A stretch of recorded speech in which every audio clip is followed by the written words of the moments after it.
안녕하십니까. 소개받은 정정기라고 합니다. 저는 뭐 그렇게 많은 분들이 날도 굽고 해서 와주실까 했는데 많이들 오셨네요. 반갑습니다. 제가 소개를 잘 해주셔가지고 다른 이야기들은 딱히 더 드릴 말씀은 없겠는데, 그래도 제 소개를 이렇게만 적어놔서는 잘 모르실 테니까 잠깐 드리고 시작을 하겠습니다. 이건 제 호입니다. 호가 자순이고 이름은 정정기인데, 아들 자자에 맑은 술 순자입니다. 수는 맑은 술 순자라고 했듯이 술하고 제가 좀 관련이 깊어요. 딱 보기에 제가 술을 잘 먹을 것 같지는 않 생겼죠. 술이 좀 약할 것 같고, 술 좀 못할 것 같고, 공부만 열심히 할 것 같고, 그렇게 생겼잖아요.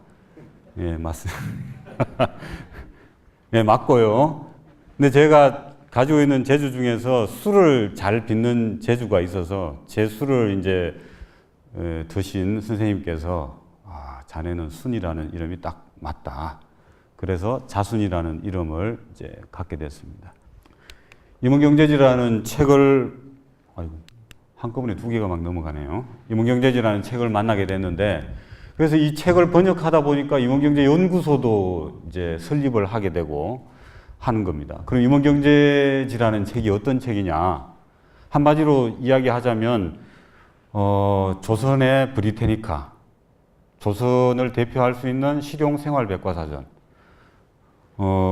물은 어떤 물이 좋고, 술은 어떻게 빚고, 음식은 어떻게 하고, 사람이 아플 때는 어떻게 고치고, 사람이 아프지 않게 하기 위해서는 평소에 어떤 식으로 관리를 해야 되고, 아프지 않고 잘 살려면 어떤 곳에다 집을 지어야 되고, 어떤 방식으로 지어야 되고, 그렇다고 사람들이 먹고만 잘 사는 게 아니고, 사람이 잘 살려면 먹고 사는 문제 빼고도 뭘 잘해야 될까요?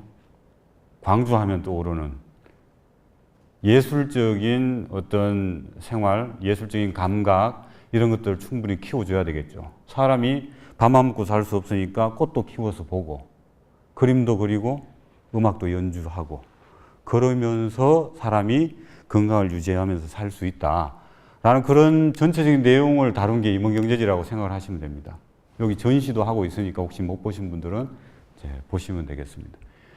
요 임원경제지라는 책을 쓰신 분이 풍석서유구라는 분인데, 1764년에 태어나셔가지고 1845년에 돌아가셨으니까 꽤 오래 사셨어요. 저 당시 분들 치고는. 공자는 72살에 돌아가셨는데 그보다 10년 이상 더 사셨으니까 그것만으로 봐도 상당히 훌륭하신 분이었다라는 걸 이제 알 수 있죠. 오래 사는 문제, 건강하게 사는 문제, 주위 사람들과 잘 어울려서 건강하게 잘 살아가는 문제에 대해서 임원경제지에 충분히 이야기를 많이 하고 있습니다. 그럼 이 임원경제지라는 책을 쓴 풍석서유구라는 분은 어떤 분인가? 지금으로 치면 정말 괜찮은 집안에서 태어나서 잘하신 분이죠. 이분이 활약했던 정조, 순조, 이 당시에 이 달성서씨 이 집안에서 얼마나 많은 사람들이 과거에 급제해서 활동하고 있었는지, 이렇게 그냥 궁궐을 조정해서 돌을 이렇게 딱 던지면 3분의 1의 확률로 달성서씨가 맞았대요. 그 정도로 과거 급제들을 많이 해서 이제 들어가 있었다 이거죠. 근데 이 집안은, 풍석서유구 선생의 집안은 좀 독특한 측면이 있는 게, 조선시대의 일반적인 양반들, 일반적인 사대부 집안하고는 좀 다르게 기술이나 과학 이쪽으로 관심이 많이 있으셨어요. 농학, 수학, 이런 쪽. 그리고 특히 풍석서유구 선생을 설명하는 것 중에서 좀 독특한 측면이, 조선시대 선비들은 시 짓는 것을 너무나 좋아했어요. 만나기만 하면 시를 지어. 술을 먹으면서, 마시면서, 그리고 정치적인 대화나 외교적인 대화를 하면서도 항상 시를 지었는데, 이분은 철들고 나서 나는 시를 안 짓겠다라고 딱 선언을 하시고 활동을 하세요. 조선시대 일반적인 선비들이 시나 짓고 풍류나 즐기고 하는 그런 모습 속에서 자기가 본받아서는 안 될 그런 측면들을 이제 많이 발견하신 거죠. 예, 그래서 과거급제에서 규장에서 활약을 하다가 정조 사후에는 18년간 정치적으로 패족으로 이제 그 규정이 되고 해서 도망을 간 겁니다. 서울에 계속 있다가는 목숨 부지하기 힘들겠다라고 생각을 하고 귀향을 합니다. 그 귀향한 곳이 경기도 장단입니다. 장단. 여러분들 장단콩 많이 들어보셨죠? 너무 남쪽이라서 못 들어보셨나요? 한반도가 혹시 콩의 뭐 원산지다 이런 말은 혹시 들어보셨어요? 네. 하여튼 콩이 유명한 그 장단에서 이제 태어나셔가지고 그곳에서 자라다가 이제 서울에서 주로 활동을 하고 자랄 때는 할아버지인 서명을 따라다니면서 공부도 하고 관직 생활의 어떤 여러 가지 측면들을 이제 익히기도 했죠. 그래서 귀향기를 거치면서 임원경제지 집필을 시작해서 귀향이 끝난 다음에는 중앙정계에 복귀해서 육조 판서를 비롯해서 요직들을 두루 이제 거칩니다. 육조 판서에는 여기는 언급은 안 했는데 뒤에 보면은 전라감사로도 재직을 하셨다는 이야기가 이제 나옵니다. 그다음에 이제 오늘 할 얘기가 식탁과 밥상에 대한 이야기인데 제가 왜 이 자리에 이제 초빙되어 왔는가라고 생각해 보면 제가 임원경제연구소에서 임원경제지를 번역하고 있는데 그 중에서 제가 담당하고 있는 게 정조지라는 이제 파트입니다. 정조지는 임원경제지가 16개 지로 되어 있는데 그 중에 8번째 지인데 내용은 음식백과입니다. 임원경제지를 전체를 놓고 보면 16개 지를 이렇게 쭉 펼쳐놓고 보면 8번째면 중간쯤이잖아요.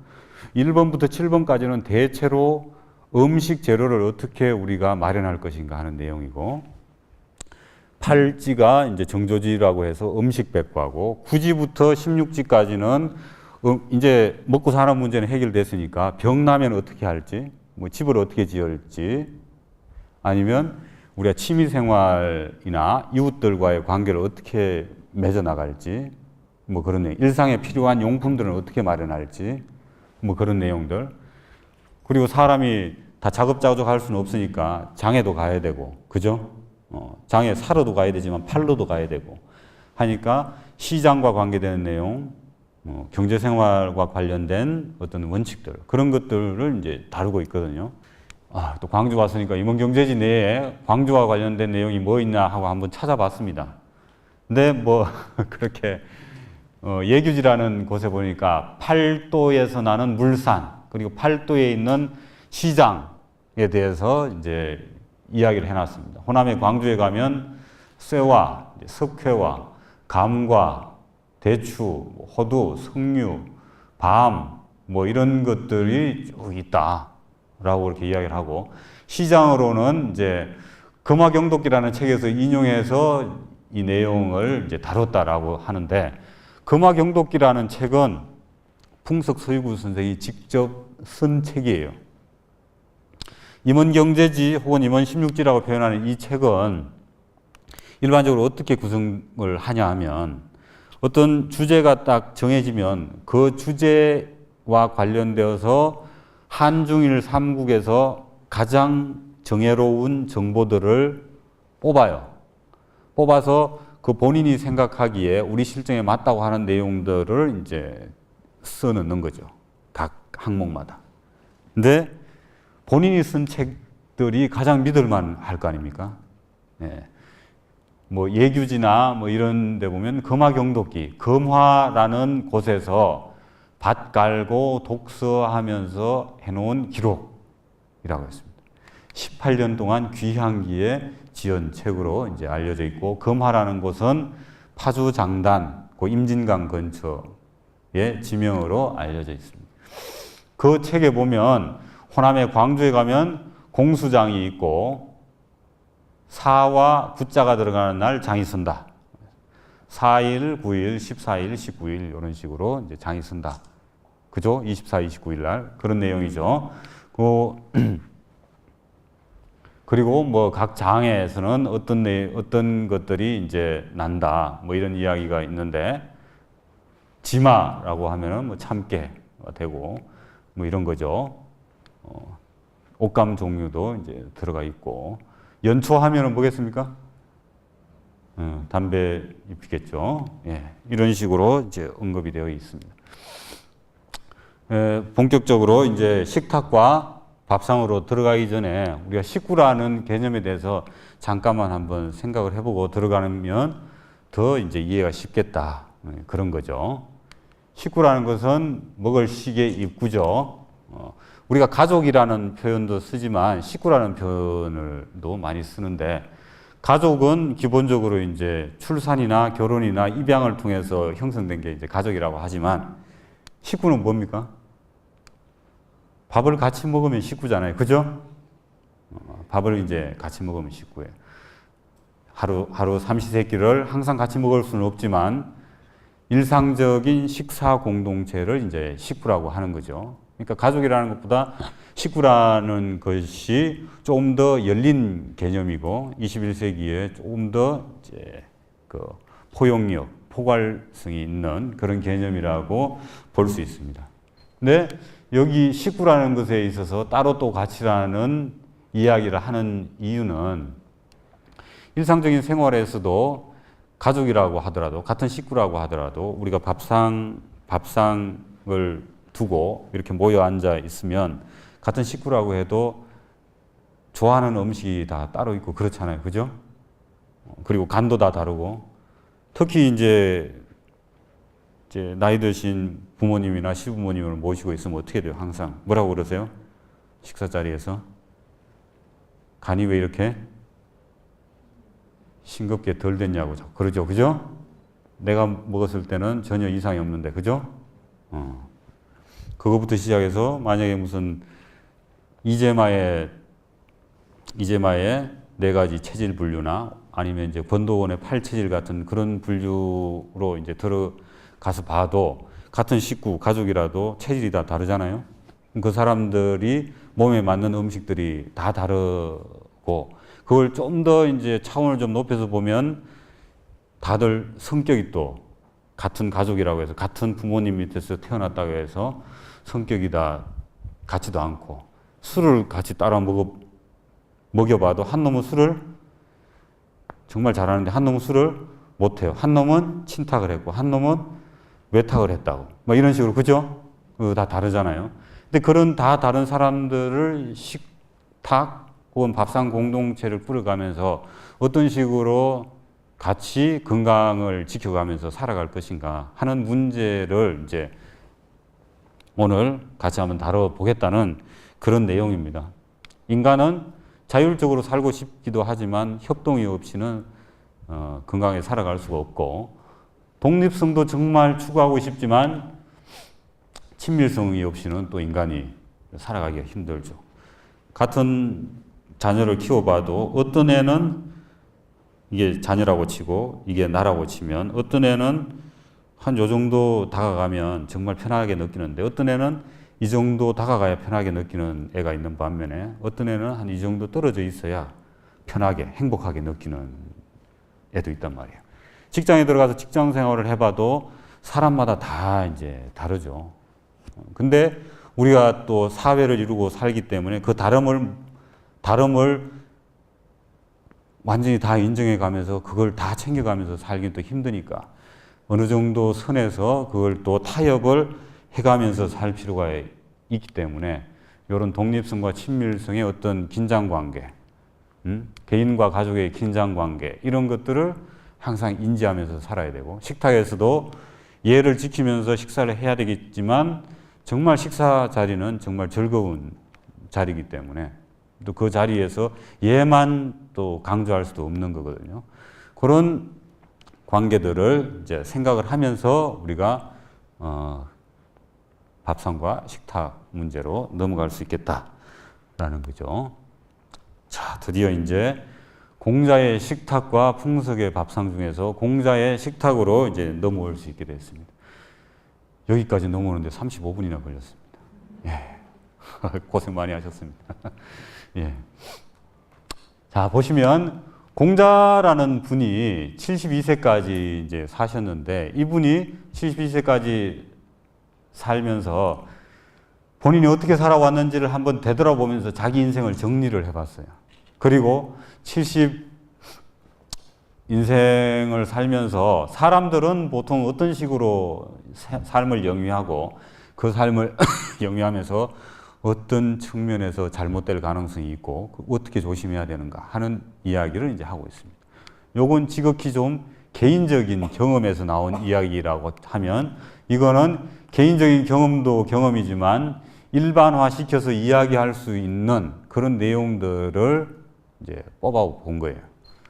보시면 공자가 말하기를 내가 여러분들 다 아실 테니까 같이 한번 따라 읽어볼까요? 슬슬 졸릴 수도 있고 제가 먼저 읽을 테니까 한번 따라 읽어보세요. 자왈 50유오 이지우학 32립 42불혹 52지천명 62이순 72종심소욕 불유구. 이걸 안 해도 되겠네요. 다 잘 따라 하시는 걸 보니까. 이렇게 잘 따라 하는 것은 처음인데. 예. 배움의 뜻을 두어가지고 그것이 어느 정도 확립이 됐고 더 이상 헷갈릴 일이 없었고 정말 하늘이 나에게 명령한 것이 뭔지를 50에 대해서 알았고 60이 되니까 귀가 순해졌고 70이 됐으니까 마음이 하고자 하는 바를 그대로 따라해도 규범을 뛰어넘는 벗어나는 일이 없더라 라고 했습니다. 워낙 잘 읽으시니까 다른 거는 생략하고 70에 대해서 한번 보시죠.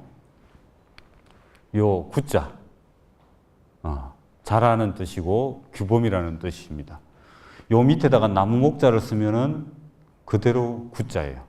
서유구 선생 할 때 구자입니다. 서유구 할 때 구자. 뜻은 똑같아요. 규범이라는 뜻입니다. 그러면 서유구 하면은 이설유자에 구니까 규범이 있다.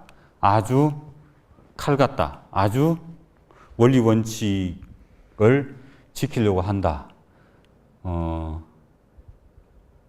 중앙부처 중에서도 재정경제부 같은 데 집어넣으면 딱 일 잘하겠다. 뭐 그런 스타일. 실제로 달성서씨 분들이 좀 수치에 밝고 조금 이제 자연과학적인 그런 공무원을 해도 조금 실권이 좀 있다기보다 좀 테크노크라트적인 쓸모가 있는 일 시켜놓으면 빠릿빠릿하게 잘하고 이렇게 쓸모가 있는 그런 유형의 사람들이라고 생각이 들죠. 70이 되니까 내 마음대로 해도 도덕적인, 법률적인, 무슨 종교적인 아무런 저촉받을 일이 없다 이거죠. 근데 젊은 혈기로 사람들이 자기 마음 내키는 대로 다 하고 살면 경찰관이나 이웃들의 손가락질이나 그런 걸 받을 일이 많을 텐데 공자님은 워낙 어렸을 때부터 젊었을 때부터 잘 사셔가지고 70이 되니까 자기 마음에 일어나는 대로 그대로 해도 아무런 문제가 될 소지가 없었다라고 했습니다. 근데 이건 누구의 경험에서 나온 이야기라고요? 공자의 경험에서 나온 지극히 공자 자신의 이야기입니다. 그런데 공자가 태어나서 유학이라는 것을 만들어 놓은 이후로 동아시아에서는 유학이 유교가 되면서 이것이 공자의 개인적인 경험에서 나왔지만 그것이 어떤 삶의 기준, 우리가 도달해야 할 무엇인가 라는 것으로 이제 비춰지면서 사람들이 이런 인간형을 추구하게 되죠. 그런데 그거와 다르게 공자가 인간들을 잘 관찰해 본 결과 사람이 소년기, 장년기, 노년기를 거치면서 이런 특성을 보이더라. 같이 한번 따라 읽어볼까요? 소지시, 혈기미정, 계지재색, 급기장야, 혈기방강, 계지재투, 급기로야, 혈기기세, 계지재득. 예. 젊었을 때는 혈기를 이제 기준으로 소, 장, 노를 나눈 겁니다. 혈기. 혈은 혈이고 피고, 기는 뭡니까? 기는 기라는 것밖에 없죠, 지금 우리말로. 딱히 뭐라고, 혈은 피라고 하지만, 기는 뭐라고 딱히 말하기가 거시기 하지만, 기운이라고 할 수도 있고, 에너지라고도 할 수도 있고, 그렇습니다. 혈기. 한의학에서는 영혈위기 뭐 이런 식으로도 표현을 하는데 여기서는 그렇게까지 갈 필요는 없고 피와 기운, 혈기가 아직 정해져 있지 않다. 아직 뭐 하는 중? 성장하는 중, 자라는 중이죠. 예. 자라는 중이기 때문에 남녀 관계의 일을 아는 것이 자라는데 별로 도움이 안 되니까 그것을 조심해야 된다. 근데 자라서 장년기가 되면 혈기가 바야흐로 강력해진다는 것보다는 딱딱해진다라는 표현이죠. 딱딱해진다. 이게 다 딱딱해진다는 이야기잖아요. 선다. 뭔가 확립이 된다. 헷갈리지가 않는다. 이게 사람이 뭔가 자기가 서고 다른 길을 돌아보지 않는다는 거죠. 사람이 그런 식으로 되면 자기 주장도 생기고 뭔가 다른 사람들과의 일상적인 대화나 뭔가 걸린 상황에서는 싸움으로 번질 수 있기 때문에 이런 것들을 조심해야 된다. 이제 문제의 노년기를 보시겠습니다. 노년기가 되면 혈기가 이미 쇠퇴해 있기 때문에 득이라는 걸 조심해야 된다. 이 득이 뭘까요? 이 풀이하면 뭐죠? 득. 얻을득자죠. 그죠? 얻을득. 예, 얻는 것을 조심해야 된다. 늙어서 얻을 게 뭐 있다고. 그러니까 이미 얻어서 내가 가지고 있는 것들. 내가 왕년에 뭐였다. 아니면 내가 얼마를 가지고 있다. 하는 그런 것들에 이제 집착하게 되면 노년기가 별로 그렇게 행복하지가 못하다 이거죠. 그런 측면에서 혈기가 어떻게 진행이 되느냐에 따라서 사람이 색과 싸움과 얻음 요 세 가지를 조심해야 된다라는 거죠. 근데 사실 꼭 소년기, 장년기, 노년기를 이렇게 나눠서 봐서 그렇지만 소년기라고 해서 이런 것들을 꼭 조심하지 말라는 얘기는 아니고 노년기라고 해서 이런 것들을 조심하지 말라는 이야기는 아니죠. 관건이 여기에 달려있다라는 그런 것으로 이해를 해주시면 이제 되겠습니다. 그 다음 이제 공자님의 어떤 논어에는 정말 무궁무진한 여러 가지 이제 좋은 말씀들이 있지만 오늘은 딱 음식과 관련된 내용만 살펴보도록 하겠습니다. 그럼 음식과 관련된 내용이 어디 있냐 하면 논어 향당편에 나와 있습니다. 10번째 편입니다. 향당. 향당이라는 것은 지금으로 치면 마을 공동체라고 이제 생각을 하시면 되는데 지금 우리가 생각하는 우리 마을, 우리 동네라고 하는 것보다는 약간 더 범위를 좀 넓혀서 생각을 해보시면 되겠습니다. 논어에 나오는 여러 편들이 있지만 향당편은 그 중에서도 정말 독특한 편입니다. 향당편은 여기 앞에 두 분이 지금 촬영하고 계시고 저기 뒤에서도 두 분이 촬영하고 계시지만 공자의 일상생활을 이런 분들이 촬영해서 적어 놓은 것 같은 그런 편입니다. 이게 논어의 여러 편들 중에서 상당히 인기가 없는 편이고 좀 어렵다고 하는 편인데 내용을 알고 접근하면 이거는 공자 일상생활의 비디오다. 이런 식으로 알고 접근하면 정말 재미있고 살아있는 그런 기록입니다. 혹시 집에 논어를 이제 다들 한 권씩 웬만한 분들은 다들 가지고 계실 테니까 보실 기회가 있으시면 이 향당편은 꼭 한번 그런 관점을 가지고서 한번 읽어보시면 재밌습니다. 자, 그 중에서도 이제 음식장을 보시면 보통 일반적으로 음식장은 여기서부터가 음식장입니다. 사불염정, 여기가. 여기로 이제 드디어 진입했습니다. 10-7, 10-8 이런 식으로 넘어가는데, 이걸 보시면서 이제 뭐 쓰실 게 있으면 쓰시면서 이제 보셔도 되고, 그렇습니다.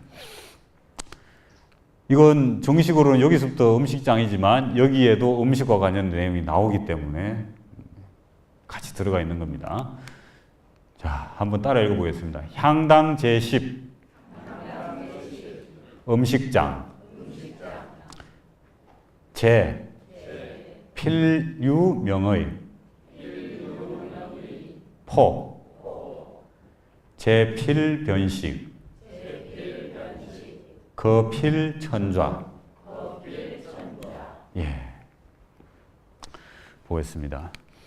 제는 재개하다는 뜻입니다. 목욕 재개하다라고 할 때. 중요한 일이 있을 때는 꼭 재개를 하죠. 예를 들어서 제사가 있다. 아니면 정말 중요한 일을 위해서 내가 술을 빚어야 되겠다. 그럴 때도 재개를 해요. 네. 아니면 중요한 시험이 있다. 하여튼 그럴 때는 재개를 합니다. 재개를 할 때는 반드시 명의라는 일상복이 아닌 재개할 때 쓰는 옷을 이제 둔다, 입는다. 거죠. 근데 요 옷은 뭘로 만든다? 포로 만든다. 배로 만든다. 라고 했습니다. 요거는 의생활하고 관련되어 있고, 제사 혹은 재개와 관련되어 있죠. 그 다음 보시면, 제필변식입니다. 재개할 때는 반드시 음식을 바꾼다. 평소에 내가 늘 먹던 음식을 먹지 않는다. 평소에 먹던 음식 중에서 재개할 때 보통 뭘 조심하던가요? 술, 육류, 또 뭐 파, 마늘, 뭐 이런 훈채 종류들, 뭐 그런 것들을 이제 멀리하죠. 제가 강의할 때 이거 질문을 많이 하는 편인데 여러분들이 대답을 잘 안 하시는 걸로 봐서 질문을 좀 줄여야 되는데 예, 요것도 문장 구조로 봐서는 제필 뭐뭐, 거필 뭐뭐 해서 딱 대꾸가 되죠. 그래서 대꾸로 해석하면 딱 좋을 것 같은데 일반적으로는 대꾸로 해석을 안 하고 재개할 때는 반드시 음식을 바꾸고 재개할 때는 거처를 반드시 자리를 옮겨서 한다. 이런 식으로 일반적으로 많이들 해요. 근데 조금 독특한 해석을 한번 해드리자면 이건 뭐 똑같아요. 재개할 때는 반드시 음식을 이제 바꾼다. 거할 때는 반드시 자리를 옮겨서 한다. 이 거가 가진 뜻 중에서 여러분들은 잘 모르시겠지만 이 점잖은 자리에서 하긴 좀 그렇지만 뭐 그런 뜻이 있는 걸 어떻게 하겠습니까? 똥 싼다 뭐 이런 뜻이 있어요. 그냥 이야기해도 될 뻔했습니다. 아무도 반응이 없는 걸로 봐서 이런 분위기였군요. 똥 살 때는 다른 데 가서 싸라 뭐 이런 내용인데 이건 좀 정말 마이너한 해석이니까 정설로는 재개할 때는 반드시 음식을 바꾸고 거처할 때는 반드시 안방에 부인하고 같이 자다가도 다른 곳에 가서 자라 뭐 그런 내용이에요. 평소에 거처하던 데서 자지 말고 잠자리를 옮겨라 그런 내용입니다. 자, 그 다음부터 본격적으로 음식장으로 들어갑니다. 네, 음식장으로. 자, 같이 따라 읽어보겠습니다. 사불염정, 회불염세. 예, 이거는 식으로 읽고 왜 이거는 사로 읽을까요? 이거는 음식이고 이거는 밥입니다. 밥이라는 뜻으로 쓰일 때는 사로 읽죠. 밥은 도정이 아주 곱게 잘 된 쌀을 싫어하지 않았다. 그렇습니다. 요즘 사람들은 도정이 잘 된 쌀을 오히려 싫어하죠. 그러고는 뭘 드세요? 현미를 드시죠. 현미를. 근데 공자님은 도정이 아주 잘된 쌀을 싫어하지 않았다는 이야기는 꼭 공자님이 이렇게 말해 놓으니까 조선시대 선비들도 보통 이런 식으로들 표현을 하는데 뭐 내가 그렇게 도정이 잘된 그런 쌀밥을 뭐 싫어하지는 않아. 이렇게 표현하는 건 뭔 얘기예요? 본뜻은 그런 게 좋다는 얘기예요. 그런 걸 좋아한다는 얘기예요. 현미밥을 좋아하는 게 아니고. 아시겠죠? 예. 말을 이런 식으로 했을 뿐이지 도정이 잘된 흰 쌀밥을 나는 좋아한다 이런 얘기예요. 회. 회는 여러분들 생선회만 주로 이해를 하지만 육회도 있잖아요. 그죠? 여기 고기 육자가 들어가 있으니까 기본적으로 육회예요. 육회. 회는 간을 세자잖아요. 가늘게 얇게 썬 것을 싫어하지 않는다. 그러면 무슨 뜻이라고요? 공자님은 얇게 가늘게 썬 육회를 좋아하셨다. 그런 뜻입니다. 자, 그다음 이것도 따라 있습니다. 사의이애 어뇌이 육패 불식. 자, 여기서부터는 거의 밥 투정하는 애들 같습니다. 나 이거 안 먹어, 안 먹어, 안 먹어, 안 먹어, 안 먹어, 안 먹어, 안 먹을래. 그런데 투정이 아니고 우리 건강을 지키기 위해서 반드시 지켜야 할 원칙들이죠. 밥은 요즘은 정말 밥값이 쌀이 너무 흔해지고 밥이 너무 흔해져 가지고 정말 참 대접을 못 받는 세월이지만 공자님 시대만 해도 밥이 얼마나 귀했겠습니까? 그러니까 조금 밥이 좀 쉬어고 신내가 나고 좀 상했다고 생각이 들어도 사람들이 어떻게 해요? 막 이렇게 먹고 탈라고 그랬던 거예요. 그러니까 공자님이 일가를 하는 거죠. 밥이 좀 이상한 냄새가 나고 상했을 때 밥이 상한 걸 뭐라 그러죠? 밥이 뭐 했다 그러죠? 밥이 쉬었다. 그죠? 밥이 이상한 냄새가 나고 쉰 것. 생선이 무르고 고기가 산패한 것은 먹지 않으셨다. 절대로 먹으면 안 됩니다. 밥이 되었던 생선이 되었던 육고기가 되었던 상한 것은 먹으면 안 된다. 그런데 생선이나 육고기는 잘 상하죠. 근데 밥은 어떻게 해요? 밥은 우리가 경험하는 모든 음식들 중에서 정말 잘 안 상하는 음식에 들어가요. 왜 그렇죠? 밥은 갱물이 안 들어가고 그냥 끓인 다음에 그대로 둔 거잖아요. 그죠? 그러니까 다른 모든 음식 중에서 잘 안 상하는데도 불구하고 또 상할 때가 있죠. 그러니까 조심해서 안 상하니까 믿고 먹을 수 있으니까 조심해라 라는 뜻이고. 색악불식, 취약불식인데 이것도 따라 읽어보겠습니다. 색악불식, 취약불식. 빛깔이 나쁜 것은 먹지 말고 냄새가 나쁜 것도 먹지 말라. 이 빛깔이 벌써 딱 보니까 같다. 냄새도 같다 라고 하는 것들은 먹지 말라.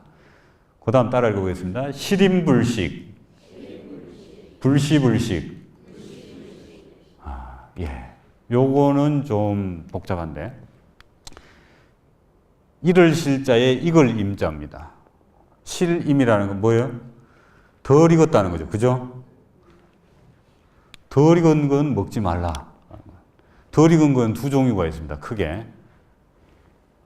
불을 가열해서 요리를 했는데 얘가 덜 익었어. 나무에 열매가 열었는데 얘가 덜 익었어. 예, 그런 두 가지 종류가 있죠. 그 두 가지 종류를 다 포함한다고 이해를 할 수도 있지만 주로 이것은 열을 가해서 요리를 했을 때 덜 익은 겁니다. 요리를 했는데 덜 익은 것은 먹지 않는다. 불시불식이라는 뭡니까? 때가 아닌 것은 먹지 않는다. 때가 아닐 때 먹지 않는다. 이것도 두 가지가 있습니다. 제철이 아닌 것은 먹지 않는다라는 게 하나가 있고, 또 뭐가 있을 수 있을까요? 시도 때도 없이 먹는 밥 때가 아닌데 먹지 않는다. 먹는 것을 항상 그 때가 되었을 때 먹어라 라는 의미로도 이해를 하는데, 요거 이제 젊은이들 데리고 강의할 때는 요걸 강조하죠. 근데 뭐 여기는 그렇게 젊은 분은 안 계셔가지고, 물론 다 젊고 건강해 보이시지만 주로 이제 제철이 아닌 것을 이제 먹지 않는다는 거죠. 제철이 아닌 걸 먹지 않는 것 중에서 이제 서유구 선생의 임원경제지 정조지에 나오는 것 중에 재밌는 게 그런 게 있어요. 정조지는 요리책인데 제일 첫 파트가 요리 재료 파트예요. 요리 재료 파트인데 그 재료 파트 중에서도 제일 처음에 다루는 게 물입니다. 물. 쌀도 아니고 뭐 배추도 아니고 간장, 된장도 아니고 물입니다. 물. 물이 가장 중요하다. 그래서 우리는 음식이라는 걸 다른 말로 수화라고도 표현해요. 수화. 물 숫자에 불화자. 물과 불의 어떤 정화가 우리가 먹는 음식이라는 거죠. 우리 몸에 들어가면 걔가 또 수화로 이제 변하고.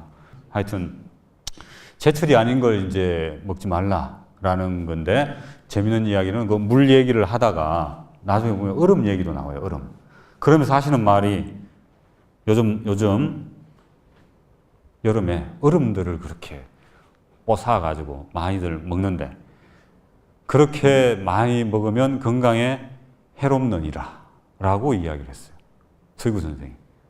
그러면 지금으로부터 200년, 250년 전에도 뭘 해먹었다고 사람들이 빙수를, 팥빙수를 먹었는지 망고 빙수를 먹었는지 정확하게는 지금 기록이 안 남아있어서 모르지만, 하여튼 여름에 얼음을 드셨어요. 어디에서 얼음이 나서? 동빙고, 서빙고에서 났을 수도 있고, 아니면 지역마다 싸제로 이제 얼음을 저장해 두었을 수도 있죠. 그런 걸 이제 먹었는데, 여름에 잠깐씩 얼음을 통해서 찬 기운을 취하는 건 우리 몸에 정말 좋은 일이지만, 그걸 많이 자주 먹는 것은 건강에 상당히 해롭다라는 그런 내용을 이제 말씀하셨어요. 요거 읽어보겠습니다. 할부정불식, 부덕기장불식. 예, 보겠습니다. 갈을 할자, 칼질을 한다는 거죠. 그죠? 칼질이 바르지 않은 것은 먹지 않는다. 왜 안 먹었겠습니까? 미적으로 음식이 떨어져서. 어떤 연유에서 저런 말씀을 하셨을까요? 할부정불식. 그렇죠. 그 정성이 부족하다는 말이 무슨 말이냐 하면, 음식을 할 때는, 음식이라는 게 사람이 먹고 몸으로 들어가서 우리가 살아가는 원천이잖아요. 그죠? 그 음식이라는 건 항상 깨끗한 재료가 정신을 똑바로 차리고 제대로 요리를 해서 우리 입으로 들어가야 되는데, 이게 자르는 것이 뭐 삐뚤빼뚤하고 자기 마음대로 되어 있고 하다는 것은 뭐예요? 경황이 없이, 정성이 없이 한 음식이라는 뜻이잖아요. 그죠? 그런 측면에서 그렇게 이제 이해를 했고, 그리고 할부정이라는 말은 그런 측면에서 또 뭡니까? 재료를 제대로 장악하지 못한 사람이 요리를 했을 수 있다는 거죠. 그 재료의 특성과 성격, 그 모든 것에 대해서 문외한인 사람이 했을 수 있다라고 해서 먹지 않는다는 거고, 부덕기장 불식이라는 것은 여기 또 얻을 덕자가 또 나왔습니다. 기라는 이야기는 그 기자인데 뜻은 바로 딱 들어맞는 이라는 뜻입니다. 어떤 음식에 딱 들어맞는 요즘 말로 하면 소스죠, 소스. 딱 들어맞는 소스를 얻지 못하면 그 음식을 먹지 않았다. 자, 여기는 순대 먹을 때 뭐에 찍어 드세요? 초장? 쌈장? 새우젓? 예. 서울에서 이제 포장마차나 길거리 가다가 순대 좀 주세요 하면 소금에다가 고춧가루 조금 섞어서 이렇게 주죠. 도대체 어느 장이 기장이란 말인가? 그죠? 여기 회는 아마 다 지역색이 별로 없을 것 같은데,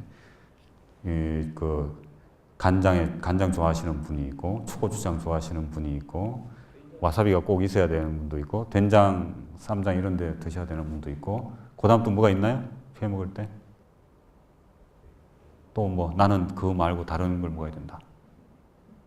하여튼, 그렇습니다. 하여튼, 나는 회 먹을 때 된장이 없이는 먹지 않겠다. 뭐 그런 유예. 그 음식에 딱 들어맞는 그 소스가 없이는 먹지 않는다. 라는 뜻으로 이제 이야기를 하는데, 그럼 이 장이라는 게 간장, 된장인가? 라고 하면, 이런 질문을 던지면 또 얘기가 복잡해집니다. 공자님 당시에는 간장, 된장이라기보다는 이렇게 고기 같은 걸로 이제 발효시켜 만든 육장 정도가 아닐까 하는 그런 설이 이제 유력합니다. 그 다음 보시겠습니다. 자, 따라 읽어보시겠습니다. 육수다. 불사승 사기. 요거도 이제 식이 아니고 사로 읽습니다. 그러니까 요 전체를 한번 읽어보세요 하고 이렇게 내놓고 그 사람이 읽는 걸 보면 그 사람이 이 내용들을 제대로 이해하고 읽는지 아닌지 대충 파악이 되죠. 특히 그런 게 우리는 한글은 읽는 게 아주 쉽잖아요. 그냥 한글로 이렇게 되어 있으면 쭉 읽는데, 일본어 같은 경우에는 집어 던져놓고 읽으라 그러면 정말 제대로 모르면은 그 한자라든가 그런 것들을 읽어내기가 정말 힘든데, 여기서도 좀 그런 측면이 있는 것 같습니다. 고기가 비록 많아도 뭐뭐 하도록 해서는 안 된다. 사는 시킬 사. 뭐뭐 하도록 해서는 안 된다. 밥 기운을 이기도록 해서는 안 된다. 그러니까 밥이 있고 고기가 있을 때 그 둘 사이의 어떤 밸런스를 맞춰야지, 고기를 너무 많이 먹어가지고 고기가 밥 기운을 이기도록 해서는 안 된다라는 거죠. 공자님도 보니까 고기를 어지간히 좋아하셨나 봐요. 그러니까 경계를 삼기 위해서 이런 말을 남기신 것 같아요. 그 다음 여러분들이 좋아하시는 유주무량 불급난입니다. 자, 따라 읽어보겠습니다. 유주무량 불급난. 오직 술은 정해진 양이 없었다. 그런데 불급난, 난한 지경에 이르지는 않았다. 술 먹고 뭐라고요? 주사를 부리지 않았다 하는 그런 내용입니다. 술 먹고 주사를 부리지 않았다. 술과하고 관련된 내용이 뒤에 또 나오긴 합니다만, 이 파트는 정말 공자님은 두주불사 스타일, 아무리 술이 많이 들어와도 사양 않고 이제 마시는 스타일. 그런데 난한 지경에 이르지는 않았다. 뭐 비틀거린다든가 헛소리를 한다든가 누구한테 막 전화를 한다든가 계속 뭐 잠을 자버린다든가 그런 스타일은 아니셨다. 저는 주량이 딱 3잔인데 무슨 술이든 맥주가 됐든 청주가 됐든 뭐 양주가 되었든 다른 건 괜찮은데 자꾸 졸아요. 그 넘어가면. 그래서 저하고 심도 있는 대화를 원하면서 자꾸 술을 권하는 것은 대화를 하지 말자는 이야기죠. 그렇습니다. 근데 이걸 또 술꾼들이 또 이걸 다르게 또 해석하시는 분이 있어요. 자, 같이 따라 읽어보겠습니다. 유주무량, 불급, 난. 이렇게 끊어 읽으면서 이상하게 해석하시는 분이 있어요. 오직 술에 있어서는 정해진 양이 없으셨다. 그렇기 때문에, 이제 여기 그렇기 때문에로 들어가는 거예요. 그러나로 가는 게 아니고, 그렇기 때문에 불급, 정해진 양이 없는데 그 술을 계속 대주지 않으면 불급, 난리를 피웠다. 그런 식으로 해석하시는 분이 있는데, 공자의 그 인격 혹은 논어를 전체적으로 읽어보지 않았기 때문에 이런 오역을 하시는 거예요. 공자의 인격으로 봐서는 이렇게 해석할 수가 없죠. 술을 안 대주면 난리를 피운다. 그렇죠? 그럴 리가 없습니다. 그 다음 이제 넘어가 보시면은, 예, 또 술이에요, 술.